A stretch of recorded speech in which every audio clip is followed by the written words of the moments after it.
Let's talk about Jadon Sancho.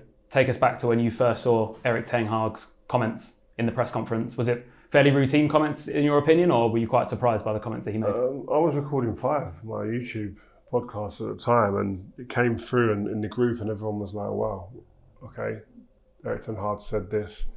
And I just automatically started thinking, okay, let's process this and the reasons why he would have said this. And I think that's the biggest thing for me is understanding why he would have said that. And what I can draw from it is that he gave him a couple of months off last season for personal reasons to go and get himself right. He's given minutes. I think he started 20 odd games last season. And I think he's working out a way in which he can trigger his player to get a positive outcome on the pitch and get a performance on the pitch and then consistently get those performances. And I think he's tried different ways. And I think this is another way of him trying to get a reaction out of his player. And all managers do it differently. And Sancho, of course, has reacted quite publicly. What did you make of Sancho's statement? Yeah, I was surprised. I think you don't normally see players respond through statements publicly like that, or often, if at all. But again, I look at this and you're processing the reasons why. Then what is the fallout? Then what's the way back for Jadon Sancho? There's going to have to be that conversation between manager and player. Because they've both spoken publicly. Whether one liked it or not, they've both done it now, and it's about now trying what's the best thing for Manchester United, what's the best thing for Jadon Sancho, what's the best thing for the manager.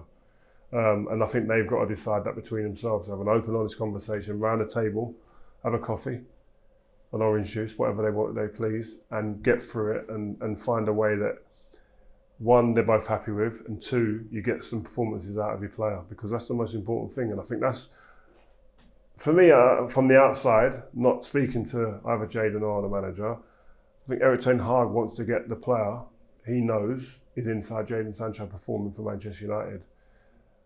And he hopes the reaction comes from that statement. And so do I. And in your day under Sir Alex, how do you think Sir Alex would have dealt with a situation like this? I don't think a player comes out first and foremost and does that. That's the difference. And for Ten Hag, how do you think he will deal with the situation? I don't know. I think he's been ruthless in his decision making before. You look at the different scenarios that he's had in front of him. The captaincy, giving it to who he wants to give it to, taking it off someone who's there before him. Rashford being late to a meeting, calling it out, making him sub, gets a good reaction. Cristiano situation, deals with it. And the team get to where he wants them to get to, or the remit was put in front of him, he achieved that. So he's met these decisions head on, these big situations head on, and I think this is another one he'll meet head on with. And I'm hoping he gets a positive result out of it.